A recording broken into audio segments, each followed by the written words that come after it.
Isang pinagpalang araw sa ating lahat.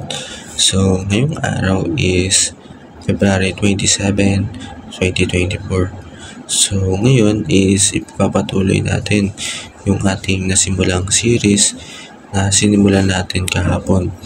At ang series na yun is yung Experiencing God Peace, or yung na-experience natin yung mga kapayapaan, yung peace na binibigay sa atin ng ating Panginoon, yung kapayapaan sa puso, kapayapaan sa isip na pinagkakaloob sa atin ng Panginoon dito sa mundong ito, na kapag hindi mo na iniisip mga problema mo, pag iniisip mo na lang isisigad na tutulungan ka niya sa mga problema niya, mga problema mo, is tutulungan ka niya or bibigyan ka ng kapayapaan sa ating isip, sa ating puso. So, ang Bible verse na ating tatalakayin ngayon is John chapter 14 verse 27. At ang sabi dito, "Peace I love with you, my peace I give you. I do not give you to you as the world gives. Do not let your heart be troubled and do not be afraid." So, sa Tagalog, ang kapayapaan ay iniiwan ko sa inyo, at ang aking kapayapaan ay binibigay ko sa inyo. So yun, sabi ni God is yung binibigay niya yung kapayapaan na meron siya. Yung kapayapaan is iniiwan sa atin dito sa mundong ito, na kapag nasa Kanya tayo, hindi gaya ng ibinigay ng isang libutan na ibinibigay ko sa inyo. Huwag magbabag at ang inyong puso at matakot man. So ibang-iba yung binigay sa atin ni God na kapayapaan. Hindi yun natatanggap natin kapayapaan sa mga mundo.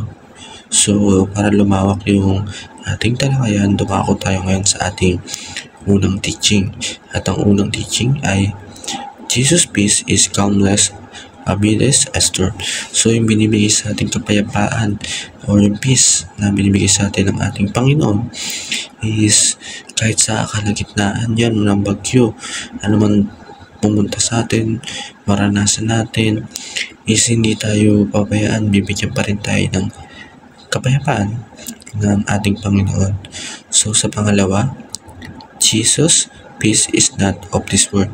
So yung peace na binibigay ng Panginoon is hindi kagaya ng binibigay sa atin ng mundong ito.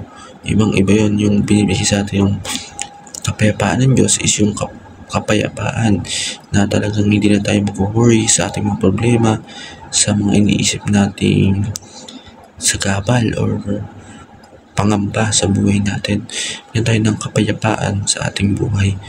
Sa last ating teaching, Jesus' peace is fearless.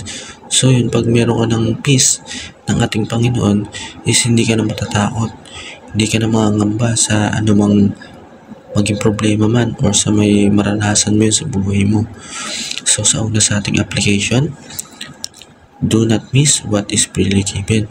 Huwag natin i-miss or makalagitnan yung mga pagkakataon na binibigyan tayo ng ating Panginoon ng kapayapaan sa buhay natin. Kailangan i-take natin yan na yung maramdaman natin, mapil natin yung kapayapaan na sinasabi niyan. So sa pangalawa, do not rely on worldly peace. Yun, wag tayo mag-rely or umasa dun sa mga makamundong kapayapaan. Kailangan yung nanaisin mo natin ang kapayapaan is sa ating Panginoon, na sa kasama natin ang Panginoon, kilala natin siya. And sa last, do not be afraid of the future. Huwag tayo ma-afraid dun sa future o dun sa future na pwede mangyari sa atin kung nakikita tayo yung kapis na pinibigay sa atin ng Panginoon.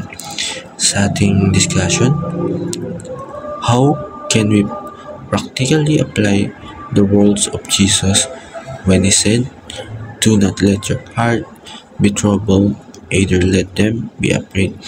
So, sa ating kasagutan dito sa discussion, sa tanong na to, is kindly comment sa ating comment section para makapag-share tayo ng ating kasagutan, experience sa naramdaman, especially Word of God. So, ayun lang po. naway may natutunan tayo sa ating panonood at pakikinig. Sa atin naway lumawak yung ating kaalaman sa Word of God. So yun lang po. Thank you. God bless.